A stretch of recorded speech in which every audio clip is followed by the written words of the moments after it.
BYD itanga ni uko imeze, karandire yayo ni iyi. Ifite amakamera ahantu henshi, ifite hano kamera, ifite amasensazi,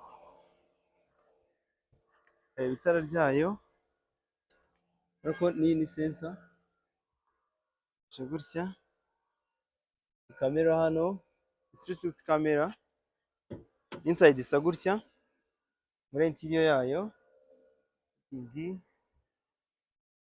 yayo isa gutya, screen ushobora kwirotatinga, portrait ya landscape bitewe n'uko uyikeneye. Iyi modoka murabona ukuntu isa, ni full electric. Imodoka ni iy'imyanya 7. Muri interior yayo ukuntu isa, ni original leather seats, ifite panoramic sunroof, ndayibereka. Butu uyifungura gutya, ugasingaho hano, bayafungutse. Ifite 7 seats muri kubibona.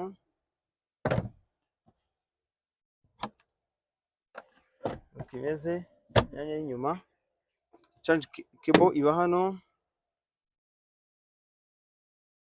pompe yayo ni iyihaga, ni wa muti ushobora kugufasha mu gihe ipine ritobotse, ushyira muri pompe ugahaga mu ipine igahita ihoma handi hatobotse. Ni triangle nk'ibisanzwe. Dufungeho murebe ukuntu isa inyuma.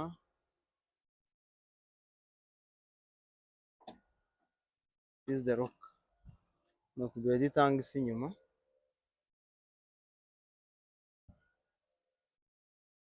Urayibona?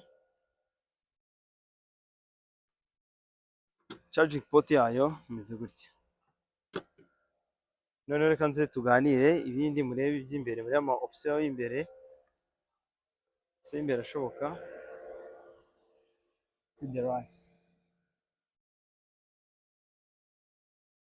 Iyi modoka ifite function ya NFC. NFC ku ma BYD bisobanura ni amakadi ameze nka visa card cyangwa se ID iyo ari yo yose, kuno kadi ingana. Iyo contact utanayifite irayatsa. Ukoza hano ukabrokora imodoka, wamara kubrokora iyo ifite mu modoka, imodoka irayatsa igakora. Mu ma option ndabereka amwe y'ingenzi, kugira ama option menshi cyane. Reka mbereke nk'amwe y'ingenzi mu gihe ufite imodoka. Ugomba icyambere, imodoka mu gihe uri gucaginga, ko uzacaginga no mu rugo. Mu gihe ushaka ko kabure yawe itazagira ikibazo kagira umuntu wayiba, uza muri car setting ukaza anti-theft. Ni cya gihe wirinda ko umujura ashobora kukwiba kabure yawe. Iyo ugize on, biba bivuga ko mu gihe umugozi ucometse nta muntu wawutwara. Icometse nta muntu n'umwe wayitwara. Noneho mu gihe iri off ntabwo iba yakora nyine. Mu gihe wacaginze imodoka, umuntu ashobora kuza agacomora umugozi ikemera ikavamo. Ariko mu gihe iri on, nta muntu n'umwe washobora kuza ngo ayicomore kandi icometse iri gucaginga. Nta muntu wabasha kwikuramo. Maybe making sure ko iyi modoka iyi setting wayize on mu gihe utize ahantu wacaginze, cyangwa uvuga ko ushobora gucaginga nk'umuntu akaza akayitwara nijoro waryamye. Ni ngombwa iriya setting kugira on kugira ngo bikorohere. Kara ni kamwe muri option ugomba kumenya. Iyi rotator nayo iberetse ya screen. Ukagomba kumenya ko uyifite biragufasha. Okay, mutundi nabwiye ko ifite panoramic sunroof. Hano ifite akakarido ubanza ukaba settinga gutyo kakajyana inyuma, ukaba wakomeza kugira ngo ubonemo urumuri, cyangwa ukakagarura. Noneho sunroof nayo iragenda ukaba wayigeza inyuma uko ubishaka. Mu gihe ukeneye ko utayikeneye rero ongera ufunge. Nuko imeze, nuko ikora kuri iyi option. Reka nkomeze mbereka ama option iyi modoka ifite, ko ifite ama option menshi cyane. ACC, air conditioning system, ikora neza cyane. Ikora neza cyane, iyo uyigiyemo urayikunda kuko ikora neza cyane bihagije. Reka mbereke zimwe mu zindi setting. Dukomeje mu zindi setting imodoka igiye ifitemo nyinshi cyane. Tugiye wenda urugero mukareba, iyi ni vehicle repair and maintenance. Uvuga ngo iyi modoka vehicle health izaga ikwibutsa repair and maintenance. Kwa kuri wakoze maintenance igihe iyi modoka ubundi zisaba ko ugomba kuzikora maintenance zazo, ntabwo zikomeye. Ugomba kuvugana na mechanic akajya agira periodically igihe azajya kurebera, akagenda coolant, akareba ko voltage zikiri zo za bateri. Mu gihe wahinduye bateri isanzwe ikoresha imodoka isanzwe nyine yatse imodoka, mu gihe wayihinduye uba ugomba kugurira mekanisiye akongera voltage zayo akongera akazisetinga nyazo zihure, ampere zazo zikagomba guhura nuko iyi modoka ikora ko electric car iba igomba ntabwo ukuraho bateri ngo ushyiramo iyo ubonye ukomeza kugende kwa kundi. Biba byiza ko mekanisiye agomba kuza akayigusetingira kugira ngo utagira ikibazo na kimwe izatera, uba ugomba kubyitaho, ni ngombwa cyane. Okay, tugiye mu bindi, murabona ifite ama option menshi cyane. Ugiye nko muri sound, ni kwa kundi ushobora guhitamo izi modoka sound balance, ushobora kuvuga ngo kwa kundi uri kuvugiramo hari ukuntu uvuga ukumva ijwi ryawe risubiramo, igenda igira ayo ma option yose. Ushobora guhitamo imiryango, ama window, ibirahuri ukuntu bigenda bikora bifunguka byimanura, ibi byose iyi modoka ibi bifite hano. The pilot, iyi ngiyi ni lane assist. Lane assist ni iyi button ndumva muyizi. Iyi button nagiye nyibereka. Iyi lane button ni yandi igufasha mu gihe wumva waba unaniwe ukavuga uti iyi modoka mu gihe ntwaye reka ize kumfasha kugira ngo mbe ntarenga umurongo wanjye. Iyo ugiye kugarura, murabona nk'iyi iyi kanze, reba hariya uyigira on cyangwa off. Hano uba uvuga ngo ndakeneye ko, murabona nk'uku iri off. Iyo iri on ikubuza ko umuhanda wawurenga, uba wawurenga gutya. Murabona iyo wagize on successfully, bivuga ngo fonction igiye kubikora mu gihe uri kugenda ishobora kuba iragenda isa nk'ikugarura nyine mu muhanda. Iyo utabikeneye nabyo bikuramo. Ubwo ibindi igira ama setting menshi cyane menshi, kuko wayicaye ukayireba igenda traffic sign recognition. Iyi ngiyi ni yindi ishobora kukwereka amakamera, ikakwereka kamera yahandi imbere ya zebra crossing, ikagenda ikwereka buri kimwe, nta kintu na kimwe imodoka itakwereka ko hari kwa kundi utinya ko imodoka ishobora kuba yagonga. Iyi ifata automatic brake, yafata feri iri automatique mu gihe ibonye ugeze mu bibazo. Ibyo byose iyi modoka irabikora. Ni imodoka ifite ama condition menshi cyane, tugiye kuyaganira sinzi ko byafata umwanya munini cyane, ariko ni imodoka kandi umushoferi uko agiye ayitunga agenda ayimenya kuko ifite amabuse menshi cyane. Ikindi utundi tuntu tugiye turimo, iyi modoka yafata ifoto, nk'ubifashe iyi foto hano imbere, ya recordinga video, bisanzwe ko kamera zikora.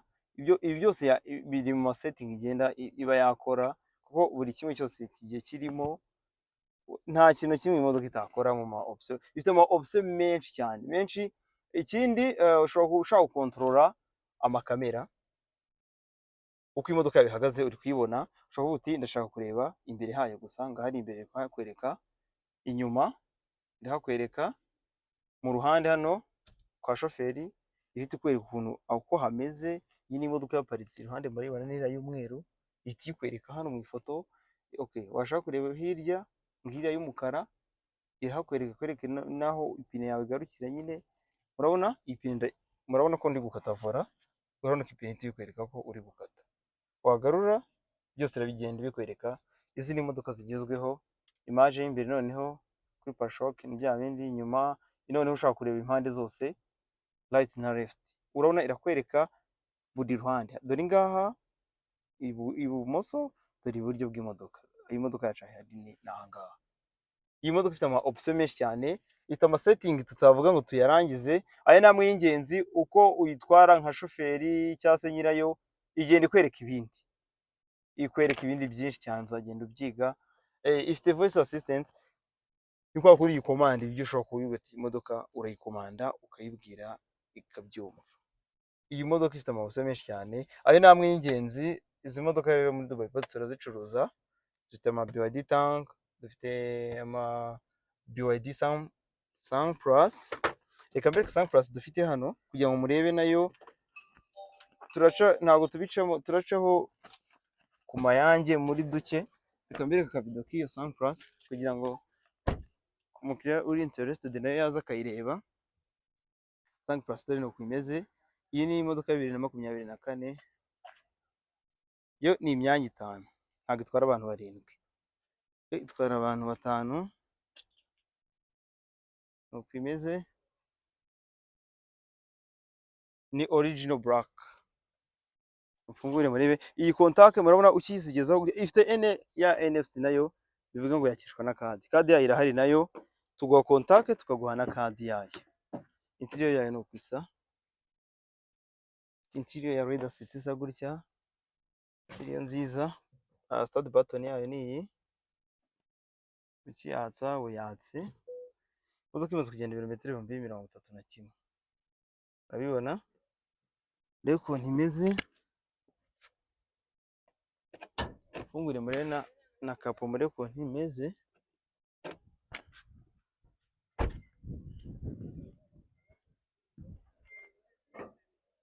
Dore muri kapo yayo imeze gutya.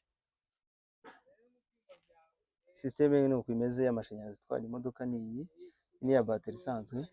Dore nuko imeze, iyo yayo nuko bonnet nuko imeze. Noneho ndi kubereka interior yayo, iyo yayo imeze gutya. Imodoka hano muri Dubai Port turagusha $1,38,000. Ifite panoramic sunroof nayo.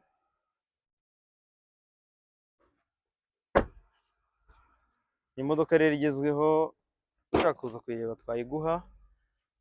Ni karibu. Ka karido gafunga hano mu gihe waba ukeneye gutwara ibintu muri boot yawe. No muri boot ibintu ifitemo ibi: umugozi, pompe, umuti uhaga ipine. Iyo uyifunga gutya akaboko cyangwa plastic ngiyi. Murakoze rero, ndabashimiye. Ni karibu ku bakiriya bakeneye imodoka za electric, turazifite zigiye zitandukanye. Dufite amaneta U Pro, Neta U Pro muri kuzibona, ni za 2022, ziragura $20,250,000. Dufite BYD U1 Up ya 2025, $28,500. Ibona. Dufite Venusia iyi Venusia ni ya 2022, iragura $17,000. Niyo final price, last price. Venusia D60 niyo. Neta U Pro ifite iyi kara ya move, ndi kwibona nayo ya move. Nuko isa iyi Neta U Pro ni ya white. Izindi ni za Venusia nazo. Ni karibu rero, ni karibu tubaha imodoka ya Dubai Port, turazifite ku bwinshi. Murakoze cyane, ndabashimiye.